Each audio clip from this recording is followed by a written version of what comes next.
Sammy, and welcome back to another video, or if you're new here, welcome to another video. If you don't know me, hi, my name is Sammy and I recently traveled to Japan. I am also vegan and have been for 6+ years. Before going to Japan, I probably watched every single video there is on YouTube on where to eat if you're vegan in Tokyo / Kyoto, Osaka, Nara, and all of those places. And there are a lot of videos, but I ended up not really going to many of the suggestions that I was suggested. And I kind of just winged it and went to the places that were nearby. And I found some delicious places. They were so delicious. So, I'm so hungry. I've been back from Japan for about 2.5 weeks now. By the time you're seeing this, I've been home for like 2 months. It's fine. I'm a pre-filming queen. Today, I'm gonna be telling you all of my recommendations for places you should eat if you're vegan and going to Japan. Tokyo, Osaka, Kyoto area. I really hope you can't hear my neighbor's car being towed in the background. We're gonna start off with a place that every single person recommends, and it's for good reason. Ein Sof. I ate here 5 times on my trip, I think. It was delicious. Their veggie burgers are freaking amazing. I had the cutlet burger twice and the ham chop burger, I think it was called, once. I had their cheese fries. It was delicious. It tasted really good. It tasted like macaroni and cheese sauce on French fries.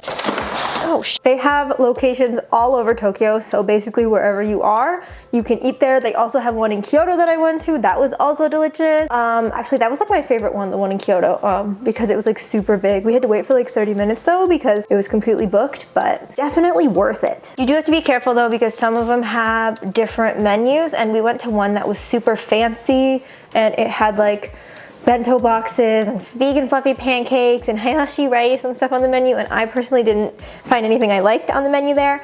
I ordered the hayashi rice. I didn't necessarily like it, but my friend Gemma went bonkers over it, so to each their own. I preferred the more smaller, like less fancy Ein Sofs. So yes, Ein Sof. It's like the veggie grill of Japan. Alaska's Way in Meguro. I found this on an app called Happy Cow. Whenever me and Gemma were out and about anywhere and we were hungry, we just searched up our location on Happy Cow and went to the nearest vegan place. And this place was so freaking good. I wasn't expecting anything. I was so tired. It was the end of the day. We just randomly found this place. First of all, when you walk up to it, it's so freaking cute. The outside of the cafe is just freaking adorable, and the inside matches as well. There's like little pretty lights, and there's like an open bakery you can see. We sat at the bar, but there were like little booths with pillows and stuff, and they hand you these cute little kind of like hand-drawn menus. They also have an English menu. I think almost every single place I went to had an English menu, which is cool. This place was super inexpensive as well. I find that Ein Sof is a little bit more pricey than like your average burger joint, but this place definitely was comparable to the price of like any slightly bougie brunch cafe in LA. I got the vegan katsu sandwich, and it came with a spicy sauce on it, but I asked them to put it on the side and they did it, which was so surprising, because when I looked up how to eat in Japan, people said they didn't do substitutions, but I'm not very good with spicy foods, so they did it. It was delicious. It was really crunchy. It came on some really nice bread. My friend Gemma got a curry, and I believe that they liked it. So yeah, it was super like awesome. I recommend Alaska's Way so much if you're ever in Meguro, because that's where it's at. And I don't think it's a chain. I think it's the only one.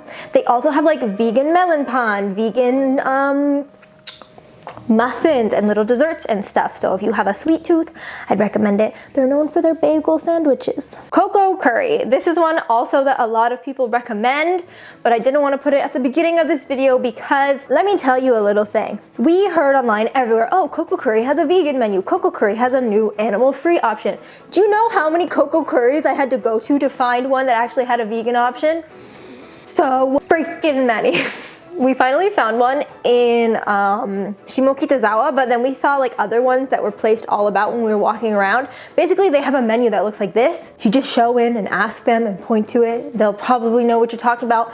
We went to a couple and we asked them if they had it, but they didn't really know what like vegan was. It was a whole thing. We called some, and then we were just straight up just like, do you speak English? Do you have vegan stuff? Because we called so freaking many of them, and oh my god, it was just a hassle. But once we found one, it was delicious. delicious. It was the only place I got takeout from, and I can tell you once I got it home to Kawasaki from the 45-minute train ride, it was still delicious. I personally hate eggplant, so I had Gemma eat the eggplant. They liked it. So there you go, vegan curry. If you are new to like Japanese food, Japanese curry is not the same as like Indian curry. It's not super spicy. It doesn't have all those crazy spices in it. Think more of like a beef stew with rice. Pseudo Cafe. Oh yes, this is right, my friends. This is the cafe with the vegan fluffy pancakes. Now I know, going into Japan, I was so sad as a vegan. I wasn't gonna get to try the vegan fluffy pancakes, but your girl did. And they were disgusting. This is just a personal preference, just a warning out there. If you're a texture person, I'm 100% a texture person. They have the texture of like raw. That's it, raw. They taste raw to me. My friend Gemma got some with like berries and whipped cream. She loved them, but me did not like them very much. But Pseudo Cafe was super freaking cute. It was in this super small, little, cute, adorable town near Meguro. It was just super white and clean and like the prettiest aesthetic on the inside. And they had other things on the menu. I didn't get a chance to go back, but if I would have loved to try something else. The vegan whipped cream and the vegan like dark syrup that came with the pancakes though was delicious. I just didn't like the texture of the pancakes. I did try some fluffy pancakes later though at Einsolf, and I liked them a little bit more, so I don't know. It's really a preference thing, but Pseudo Cafe is a place you should check out if you want to give vegan fluffy pancakes a try. Chabuton ramen. Now, I went to multiple vegan ramen places on this trip. The first one was in Shibuya 109. It was not that delicious. It was just filled with red onions. I mean, it was good, but like I wouldn't eat it again. But this Chabuton ramen was the like authentic like Japanese like little ramen shop. I gotta stop moving my hands. It was like the authentic little small Japanese ramen shop experience that I wanted. You go in and you go to this machine, you put your money in and you press a button and they give you a little ticket. I got the vegan ramen and Gemma got the vegan ramen and the vegan pot stickers or gyoza, and you hand them your ticket and then your food shows up and you sit, and the restaurant that I was in at least probably only sat like 7 to 8 people, and the ramen was absolutely delicious. If you're someone who like eats a lot of cup noodle and stuff, like this is on a new level and you need to try it. Also, if you're a vegan who eats a lot of cup noodle, where the heck do you get vegan cup noodle? Let me know. Chabuton ramen, they're a chain, so there are multiple locations. I went to the one in Shimokitazawa, but delicious if you want some vegan ramen. Wired Bonbon, my dudes. I was so sad that I was gonna go to Japan and not be able to eat like a Harajuku ass crepe. And let me tell you, I got to eat a Harajuku ass crepe, okay? It wasn't in Harajuku, it was actually in Shibuya, or was it in Shinjuku?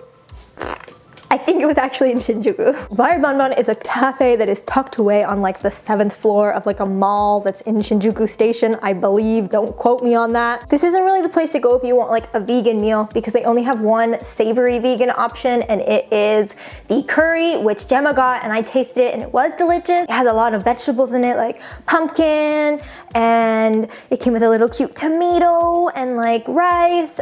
Personally, it wasn't my favorite. Coco Curry all the way. But the vegan crepe options and vegan parfaits, I went there twice. The first time I had the mixed berry vegan crepe and the strawberry and banana parfait. It was so good. The whipped cream and the soft serve ice cream in the parfait. The whipped cream was so good and the berries were so good. And the crepe was like one of those creme brulee crepes, so it was all like bubbly, sugary, crunchy on the top. It was so delicious, and I can't believe like I had never heard anyone recommend it before in a video. So if you're in Shinjuku, you should 100% go to Wired Bonbon, even if you're not vegan, just to try the crepes because they were so good. Although don't get it mixed up with Wired Cafe. We did that on accident. Wired Cafe does not have vegan stuff. Wired Bonbon does. Now we're jumping ship one Shinkansen ride over to Kyoto, Osaka, and Nara. We're gonna start with a place in Kyoto that is actually just minutes walk from Arashiyama, the big bamboo forest that everyone goes to. Although if you're there, the dango, that's like street food. delicious. When we were there, we wanted to at least try some like traditional Japanese food while we were there, and I found on Happy Cow a place called Arashiyama Con Vegetable Cooking. It's an interesting name. A big warning for this place: if you do want to go to this place, it is a bit pricey, and you do need to have a lot of time because it takes about an hour to an hour and a half for them to prepare your food once you get there, and everything on the menu is $25 each, but you'll only need to order one thing per person. So we spent 50 bucks plus like $6 each on a drink. So it was our priciest meal, but it was delicious, and it definitely left a lasting mark on us. We got these gorgeous, huge, like vegan bento boxes, and they had like so many different side dishes, and the sweet old man that worked there like explained everything to us, and he was like, you can eat everything, none of it is decoration. It was so freaking adorable, freaking amazing. I wish I could go back there again. If I ever go back to Japan, I'm so going back there again.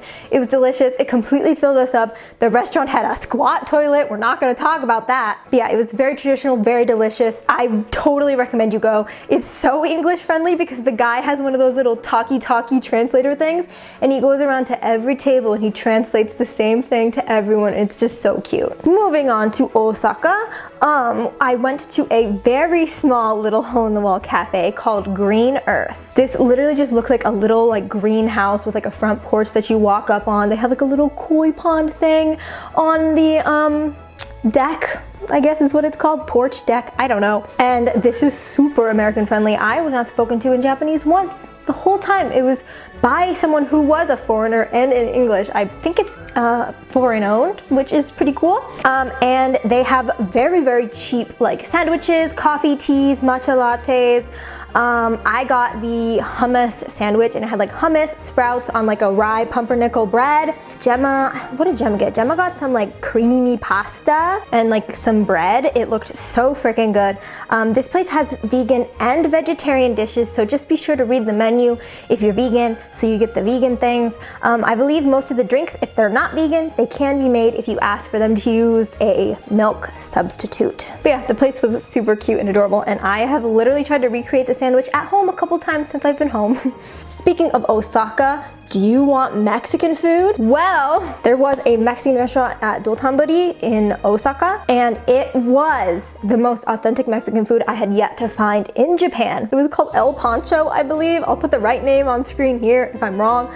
I do believe that's what it's called. And this was like the most, I felt like I had been transported back to Arizona, back into my local like Mexican restaurant. It was so delicious. I got the avocado enchilada, and Gemma got the avocado chimichangas. You can just tell them to make it vegan and they will remove the cheese and the sour cream. We didn't know that, so we were like, oh, no cheese, no sour cream, please. And then they came out and they were like, vegan, and I was like, yes, vegan. So yeah, they have vegetarian and vegan options. 100% recommend it. It's like on the 8th floor of this really tiny, tall, skinny building, so it's a little bit hard to find, but totally worth it. And for my last place, which will definitely come in handy if you like to pet wild deer and feed them cookies, Nara. There is a vegan place down one of the little shopping streets right by the station in Nara that is called China Dining Nara. And this wasn't even a find on Happy Cow. We were just walking down the street and we saw that it had a big menu that said like vegetarian options, vegan options, and then there was this huge menu full of like a bunch of vegan things. I don't even know if you can find this place online. I haven't tried since I've been back to like look it up. But here's the thing about this place that I think it has over America. Well, number one, it feels like an American Chinese restaurant when you walk in. Like it definitely doesn't feel like anything super traditional. It definitely just feels like Americanized Chinese food. But when you go inside, when you look at the menu, they have vegan meat options. Like I got sweet and sour meat chunks with vegetables or something. It had a really gross name, but it was like sweet and sour meatless chunks with vegetables. It was the best, glossiest, shiniest, delicious, most delicious Chinese food I've ever had in my entire life. And cause like even Chinese restaurants here, like you get mapo tofu or you get like sesame tofu. You don't get anything that's like sweet and sour pork, you know? And like it was my first time having that in like 7 years, and it was so delicious. This is the restaurant that I like dream about because I love Chinese food so much, maybe even a little bit more than Japanese food. if I'm gonna be honest, but it was delicious. I loved it so freaking much. And they had fried crispy noodles. It was like chow mein, but crispy. It was so good. So yeah, that is the end of my vegan restaurants in Japan, Tokyo, Osaka, Kyoto, whatever. I hope you enjoyed this video. If you guys have any questions for me, feel free to leave them in the comments down below. If you're someone who's been to Japan and has some more recommendations for people, it'd be awesome if you could leave them in the comments below. We'll get a little discussion going. We'll, like, you know, make it an informative comment section. But yeah, that's it for this video, and I hope you guys enjoyed it. My name is Sammie, and I post videos every Wednesday and Saturday. I'll put a playlist down below of my Japan vlogs if you liked the little bits and pieces and clips you saw in this video. If this is your first time seeing my videos, please remember to subscribe by clicking the subscribe button. If you actually liked the video, please remember to like it by clicking the thumbs up. If you were subscribed already and you have not yet, click the bell below to turn on my notifications so you're notified when I post. You can actually enjoy my content. Join the party. So thanks for watching, and I will see you guys in my next video. Bye guys. Fwah.